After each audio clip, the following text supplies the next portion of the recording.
Have you ever wondered why so many seniors, men and women who seemed perfectly healthy just a few years earlier, suddenly begin to fade, decline, and in far too many cases, never make it past their 80th birthday? It's not heart disease, it's not cancer, and it's not just old age, it's something far more silent, more common, and more dangerous than most people realize. I'm Dr. James, a specialist in senior men's health with over 30 years of experience treating thousands of the patients and uncovering patterns most physicians overlook. I've dedicated my life to helping older adults not just survive longer, but live fuller, more vibrant lives well into their 80s and beyond. And what I've found may surprise you, because the real predictor of aging well has nothing to do with cholesterol, blood pressure, or even exercise. It has everything to do with one deeply personal but widely misunderstood part of your life: your connection to physical pleasure, especially solo pleasure. In this video, I'm going to reveal why abandoning this connection may be the biggest mistake seniors are making, and how restoring it could transform your circulation, your hormones, your brain, and even your will to live. Stay with me because I'm about to walk you through 7 powerful insights, starting with the silent epidemic that's draining the spark from millions of older adults, and how you can stop it, starting today. Before we begin, if you haven't already, I invite you to subscribe and tap the bell so you never miss another life-changing message designed to help you stay strong, sharp, and full of vitality. And if what I'm saying speaks to you, type 1 in the comments to let me know you're with me. If not, type 0. Your feedback helps me serve you better. Now that you understand just how critical this often ignored part of your health truly is, let's begin with the first and perhaps most heartbreaking truth I've seen in my decades of practice: the silent epidemic stealing strength and vitality from millions of older adults. It starts with something almost no one talks about: the gradual loss of connection to physical pleasure. 1. The silent epidemic: losing connection to physical pleasure. I've sat across from thousands of older adults over the years, strong, intelligent, deeply lived men and women. But behind the conversations about cholesterol, medication, and aches and pains, I often saw something deeper in their eyes: a kind of quiet sadness, a silent resignation, like life had quietly shrunk around them, become colder, more distant, less alive, and most of the time, they couldn't quite explain why. But I've learned to ask the questions most doctors never ask, and when I gently bring up physical intimacy, not just with a partner, but with themselves, many look away. Some chuckle nervously, others simply fall silent, and then slowly, they admit it. It's been years since they felt connected to their own body. Years since they've allowed themselves to feel pleasure, to engage with that part of who they are. Not because they didn't want to, but because somewhere along the way, they were told they shouldn't. This is what I call the silent epidemic. It doesn't show up on your lab tests. It doesn't raise alarms like high blood sugar or chest pain, but it chips away at you, quietly and steadily. It starts when you begin to believe that physical pleasure has an expiration date. That after a certain age, intimacy, especially self-intimacy, is no longer appropriate, no longer possible, or simply no longer needed. But let me tell you the truth I've seen again and again in my practice: that belief is not only wrong, it's harmful, because your body never stops needing connection. It never stops responding to touch, to stimulation, to the simple act of being noticed and cared for by you. When you stop engaging with your body, it begins to shut down. Not just sexually, but biologically, emotionally, neurologically. Blood flow slows. Hormones shift out of balance. Neural pathways tied to pleasure and emotional regulation begin to fade.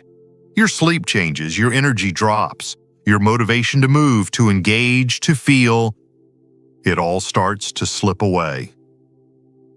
I once had a patient, an 81-year-old retired pilot named Frank, who came to me with no major health complaints, yet he said he felt like he was disappearing. That was the word he used: disappearing. He'd stopped being intimate with himself after his wife passed 15 years earlier. Not because he couldn't, but because, in his words, it didn't feel right anymore. But after one honest conversation, we agreed to try something different. We didn't talk about pills or procedures, we talked about reconnection, gently, respectfully, and without shame. 6 months later, Frank was laughing again, sleeping better. His blood pressure had dropped. His memory was sharper. He was even flirting with the woman at the grocery store again. He told me, "Doc, I didn't realize how much I'd given up until I took it back." This isn't just about sex. It's about vitality, about reclaiming your sense of self. And sadly, millions of older adults are slowly losing this part of themselves, not because of aging, but because of silence, shame, and a cultural myth that needs to be broken. So if you found yourself withdrawing from your own body, or if you've quietly accepted the belief that pleasure no longer belongs to you, I want you to know something. It's not too late, and you are not alone. Your body still remembers. Your spirit still wants to feel, and there is a way back. But how exactly does staying connected to your body, especially through solo sexual expression, translate into better heart health, stronger memory, and even a longer life? What's the science behind it? That's exactly what I'm going to show you next, and I promise it may change the way you think about aging forever. 2. Why masturbation after 60 is critical for longevity. I remember one afternoon a patient named Harold, 74 years old, proud Navy veteran, the kind of man who always stood tall, sat down in my office. He looked healthy, fit even, but something in his voice gave him away. He said, "Doc, I'm still here, but I don't feel like I'm living.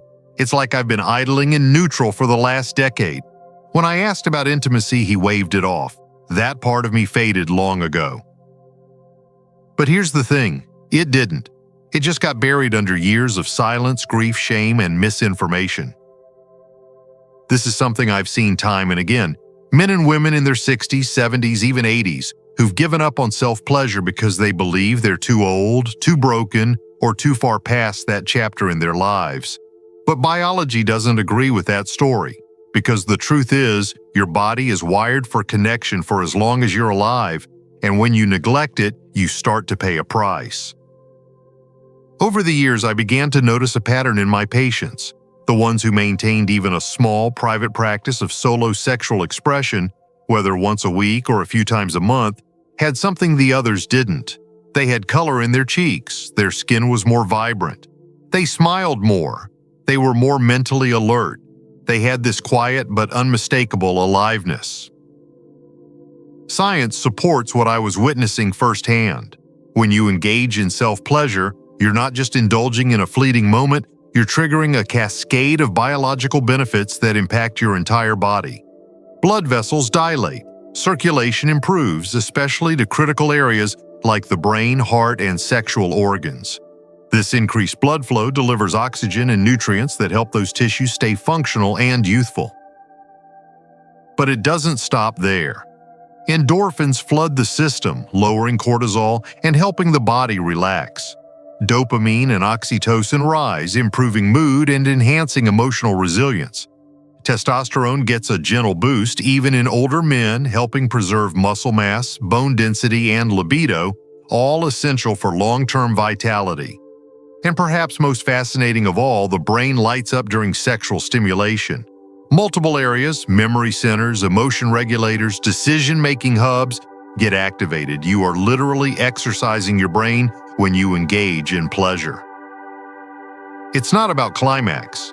It's not about performance. It's about the ripple effect. Regular stimulation keeps neural pathways open, keeps hormones balanced, keeps circulation strong, and perhaps most importantly, it keeps you connected to yourself. Because when you begin to treat your body not as something old or broken, but as something worthy of care, something still capable of pleasure, you wake something up inside, and that spark often leads to other changes. Better eating, more movement, a renewed desire to engage socially. Even laughter returns more easily. I've seen widowers in their 80s rediscover themselves. I've watched women who thought menopause meant the end of their sensual life reclaim their glow. And I've seen men like Harold take small steps back towards self-trust and begin to live again. That's why I say this boldly and without hesitation. Masturbation after 60 is not a luxury. It is not dirty. It is not shameful. It is a form of medicine, a deeply human, natural, and life-affirming way to support your body and your mind. Still, many seniors never take this step. Why? Because of a lifetime of myths and silent messages that convince them otherwise. And unless we confront those head-on, they will continue to rob people of some of the most vital, healing years of their life. So next, we're going to shine a light on the 3 most damaging misconceptions that keep older adults from thriving, and the truth that can set them free. 3. Common misconceptions that steal seniors' vitality. I can't tell you how many times I've looked across my desk at a man or woman in their late 60s or early 70s and heard the same quiet phrase, "I guess I'm just too old for that now." Sometimes it's said with a nervous laugh, other times with a tinge of sadness, and once in a while with complete resignation, like they've already accepted that a part of them is gone forever. It breaks my heart every time, because more often than not, that belief didn't start with them. It started decades earlier, subtle messages from culture, family, religion, even doctors. Whispers that said after a certain age, you're supposed to stop. Stop feeling desire, stop touching yourself, stop being sexual, stop being human in that way. And those messages burrow deep. One of my patients, a 69-year-old retired teacher named Linda, told me she hadn't even considered touching herself in over 20 years. When I gently asked why, she said, "I don't know. I was raised to think that was something only lonely or improper people did." That was the story she carried with her into her senior years, and it robbed her of something essential. When she finally allowed herself to reconnect, she didn't just rediscover pleasure, she rediscovered herself. These stories are everywhere, and they all point to the same problem: deeply ingrained misconceptions that quietly drain seniors of their spark. One of the most damaging is the belief that physical pleasure no longer matters past a certain age. I hear it all the time. "I'm too old for that. I don't need it anymore. That ship has sailed."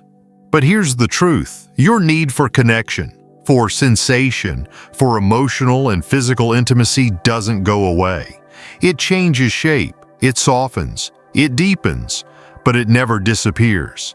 Giving up on that part of yourself isn't wisdom, it's a quiet form of self-abandonment. Another painful belief is that self-pleasure is shameful or inappropriate, especially in later life. Many older adults were raised in times when the topic was taboo, something never spoken about openly and often wrapped in guilt. That guilt doesn't magically disappear with age. It lingers, and it silences. But what I've told my patients and what I'll tell you now is this: honoring your body, taking time to care for it, to feel it, to know it, that's not shameful. That's sacred. And it's essential to your long-term well-being. Then there's the myth that holding back sexually will somehow preserve strength or energy, as if your sexual energy must be stored like fuel in a tank. But biology doesn't work that way. Muscles weaken without use. So do the systems in your body that govern blood flow, hormone production, and nervous system function. Regular sexual activity, including solo activity, is like exercise for your circulatory, endocrine, and neurological systems. Without it, things stagnate. With it, they thrive. And perhaps the most dangerous misconception of all is the belief that your sexual health is somehow separate from your overall health. The truth is, they are deeply, intricately connected. When you nourish one, you support the other. But when you neglect one, both begin to suffer. This is something science is finally catching up to, but your body has known it all along. Releasing these beliefs is not always easy. They've been with you for a lifetime, but the moment you begin to question them, to open just a little space for something new, everything can begin to shift. I've watched it happen in real time. Men and women who, in their 60s and 70s, reclaim their right to feel and, in doing so, begin to come back to life. But knowledge alone isn't enough. You need a practical, gentle path to guide you. a way to begin this process of reconnection in a safe, natural, and respectful way. And that's exactly what I'm going to walk you through next. 4. The Restoration Method, reclaiming sexual vitality step by step. When I first started speaking openly to older adults about intimacy, I quickly realized something important. Many of them weren't opposed to reconnecting with their bodies. They weren't unwilling, they just didn't know how. Years, sometimes decades, had passed since they last felt comfortable exploring their own pleasure. The idea of returning to it felt unfamiliar, maybe even intimidating. They'd spent so long ignoring that part of themselves, they didn't know how to begin again. And that's exactly why I created the Restoration Method. This wasn't some clinical checklist or sterile protocol. It was born from real conversations with real people, men and women who were ready to rediscover a piece of themselves but needed a path that honored where they were now, physically and emotionally. This method is gentle, respectful, and designed specifically for the aging body. It's not about performance. It's not about pressure. It's about presence. It's about saying to yourself, I still matter. My body still matters. It begins with preparation, not just of the body, but of the space and the spirit. I often tell my patients, create a setting that feels safe and private. Something simple like adjusting the lights or making sure the room temperature is just right can shift the energy from task to intention. Choose a comfortable space, a favorite chair, a soft bed, and take the time to make it your own. These small acts send a powerful message. Your well-being is worth effort. From there, it's about slowing down. So many seniors I've worked with carry tension without even realizing it. Years of stress layered into their muscles and breath. The next step is relaxation, gentle, deep breathing. Letting your shoulders drop. Letting your thoughts pass like clouds. I often guide people to simply sit or lie down and breathe for a few minutes before doing anything else. That alone can unlock sensation you haven't felt in years. Then comes the awakening. This isn't about diving straight into sexual stimulation, it's about gently reintroducing yourself to your own body. Touching the chest, the belly, the inner thighs, not with judgment or expectation, but with curiosity. How does this feel today? What sensations come up? What emotions? This kind of gentle exploration builds trust with your body. It tells your nervous system, we're safe now. As comfort and connection grow, the next step is focused stimulation. And here's where I always emphasize. Take your time. Go slow. There is no finish line. There is no right outcome. This isn't about replicating youthful intensity. It's about discovering what's available to you now. For many, it's a different kind of pleasure. More subtle, more emotional, sometimes even more profound. Finally, there's integration. This is the part so many people skip, but I believe it's the most important. When you're done, don't just move on. Take a moment to breathe, to be still, and to thank your body. You don't need fireworks to feel something meaningful. Sometimes the softest moments are the ones that bring us home to ourselves. I've seen this method change lives, not overnight, but gradually, gently, like a light being turned back on. In a room that's been dim for too long. One man in his early 80s told me after trying the restoration method, I didn't realize how numb I'd become. But now, I feel like I've got circulation, not just in my body, but in my soul. And as beautiful as that sounds, the truth is, the path isn't always smooth. Even with the right steps in place, there are challenges that show up along the way. Doubts, frustrations, even old shame that rises to the surface. But you don't have to face those alone. In the next part, I'll walk you through the most common pitfalls seniors face when trying to reconnect with themselves, and how to overcome them with confidence and compassion. 5. Overcoming challenges. What to expect and how to succeed. I always remind my patients healing is not a straight line, especially when it involves reconnecting with a part of yourself that's been quiet for years, even decades. The restoration method is powerful, but that doesn't mean the journey is without bumps. In fact, I've seen some of the most determined, open-hearted people run into the same emotional walls, And not because they're doing anything wrong, it's simply that no one prepared them for what to expect. One of the most common challenges is unrealistic expectations. Many seniors go into this thinking if I do everything right, I'll feel like I did in my 20s. And when that doesn't happen immediately or at all, they feel discouraged, like they failed. But this isn't failure. It's just part of the process. Your body has changed. That's not bad, it's just true. The goal isn't to recreate the past, it's to meet yourself where you are now, with gentleness and honesty. And the truth is, even subtle improvements, deeper breath, increased warmth, a flicker of sensation, are signs that your nervous system is waking up and that healing is happening. Another obstacle I see is inconsistency. We all have good intentions, but life is busy, distractions are everywhere, and it's easy to push these moments of reconnection to the side. I'll get to it next week, we say, but just like strengthening a muscle or improving flexibility, this part of your health needs steady attention. I often tell patients to treat it like tending a garden. You can't water it once and expect it to bloom.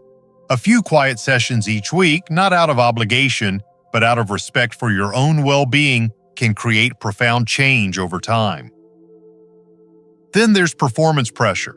We don't often talk about it, but it creeps in, especially for men. The idea that every session must go somewhere, must result in climax, can create stress and self-judgment. And that stress does the opposite of what your body needs. It shuts things down. The most meaningful progress often comes in moments where there's no goal, no rush, just presence. Learning to let go of outcome and focus on the experience itself is a major shift, and one that leads to deeper connection. And of course, there's the quiet weight of shame. This is perhaps the most difficult and persistent barrier. Many older adults carry decades of unspoken guilt about pleasure, messages planted in childhood reinforced by culture or religion. These messages whisper things like, "You shouldn't need this," or "It's inappropriate at your age." When those voices rise up, I urge you, meet them with compassion. You are not broken. You are not selfish. You are honoring the very body that has carried you through a lifetime. That deserves reverence, not shame.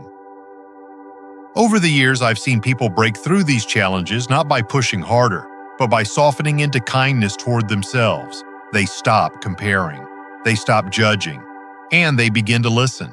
That's where real change begins, not in the outcome, but in the relationship you build with yourself along the way.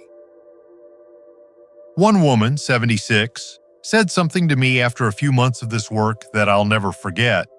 "For the first time in years, I don't feel invisible to myself."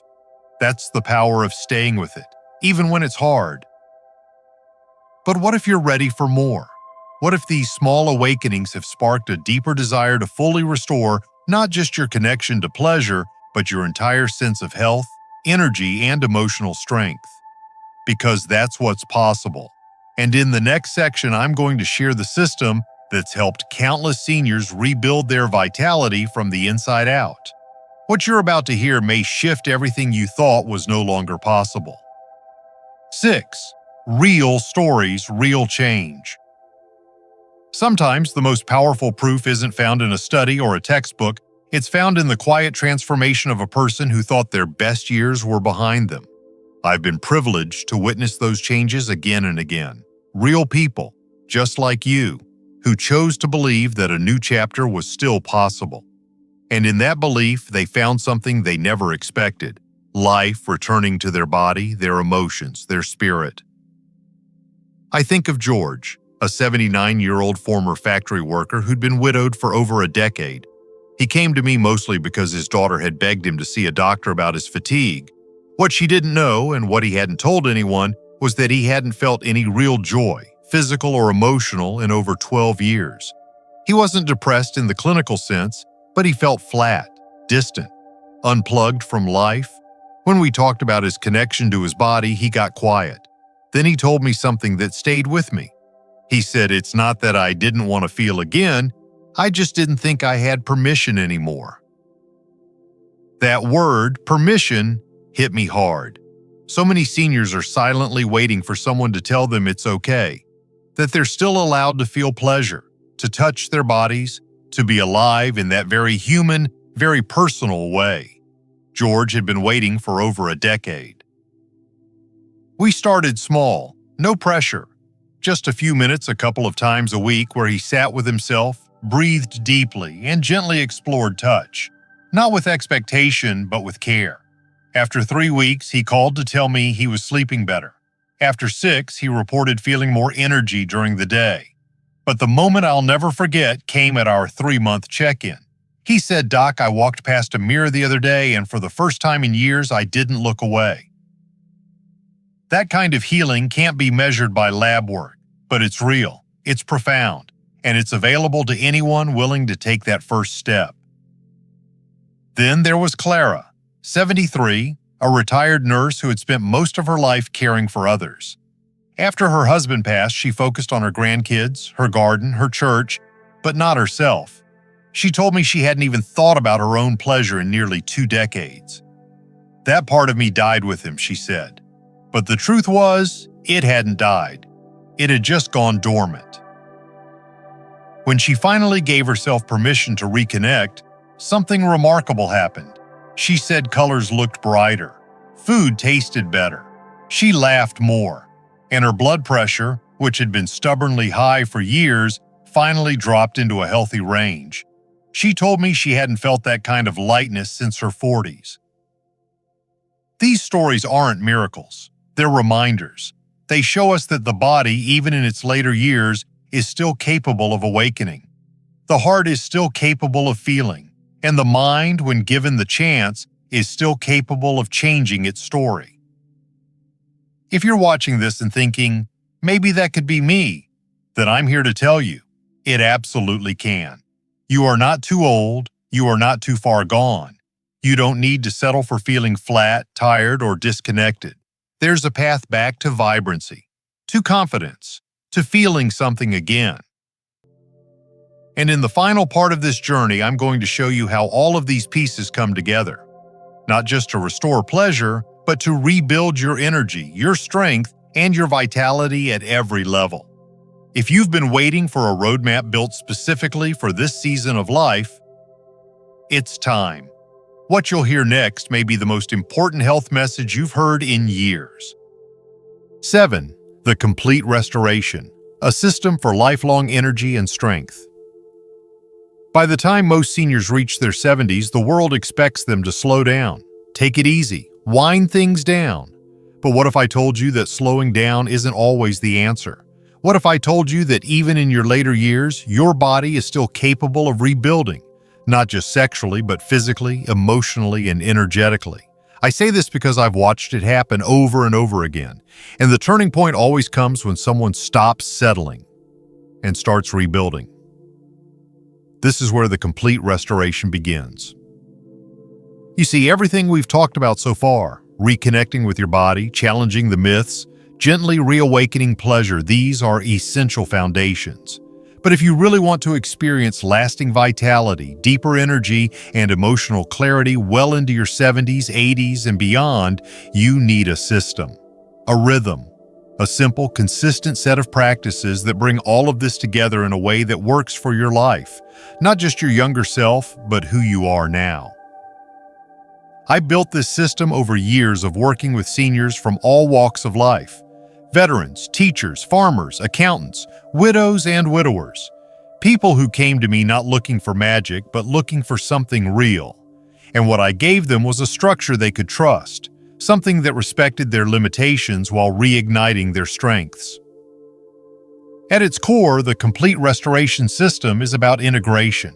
It takes the intimate work you've started, those moments of solo reconnection, and layers in daily habits that support your mind, body, and spirit.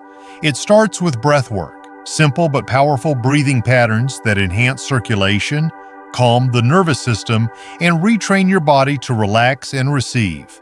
Then we add light movement, nothing extreme, just small, intentional motions that reawaken blood flow and reconnect you to your body. Gentle stretching, a short morning walk, Even standing tall in front of a mirror for 60 seconds a day with your chest open and shoulders back can have a surprising effect on your mood and hormones. Then comes nourishment. Not a restrictive diet, but small, sustainable changes that support your energy and hormone balance. Hydration, key vitamins, foods that fuel blood flow and brain health. This isn't about losing weight or counting calories, it's about feeding the spark you're reawakening inside. And perhaps most important of all is what I call presence practice. Just a few minutes each day where you pause, breathe, and check in with yourself. Not to judge or fix, but to listen. To ask, how am I feeling today? And what do I need? This simple act, done consistently, creates a level of emotional awareness that changes everything. Because when you start tuning into your body, your choices begin to shift naturally. You move differently. You rest more intentionally. You begin to honor yourself, not as someone who's winding down, but as someone who's still becoming. One of my patients, a 75-year-old musician named Ed, told me after 3 months of following this system, I feel like someone turned the volume back up on my life. That's the power of restoring rhythm, purpose, and self-respect in the way you live each day. This system isn't complicated. It doesn't require fancy equipment or hours of your time, but it does require one thing: the willingness to believe that your best years aren't just behind you. They might still be in front of you if you choose to reclaim them. And now, as we prepare to close this journey together, I want to leave you with one final message. It's not just about routines, hormones, or blood flow. It's about something far more personal, something every man and woman deserves to hear before they turn the page on this chapter of life. In the conclusion, I'm going to share with you the deeper truth behind all of this, and the one decision that can change everything, starting today. Conclusion: reclaim your right to thrive. As we come to the end of this journey, I want you to remember one thing. Your age does not define your worth, your vitality, or your right to feel fully alive. We've talked about the silent epidemic of disconnection, the power of solo intimacy after 60, and the damaging myths that quietly steal your energy. We've explored a method for gentle restoration, addressed the challenges that arise, and seen how real people, just like you, have reignited their health from the inside out. I've spent over 3 decades helping older adults rediscover the part of themselves that was never lost, just waiting to be remembered. And I say this with all sincerity. Your body still holds the wisdom, the pleasure, and the strength to carry you forward with joy. You are not too old. It is not too late. This chapter of life can be one of the most powerful you've ever lived if you choose to reclaim it. So take that first small step.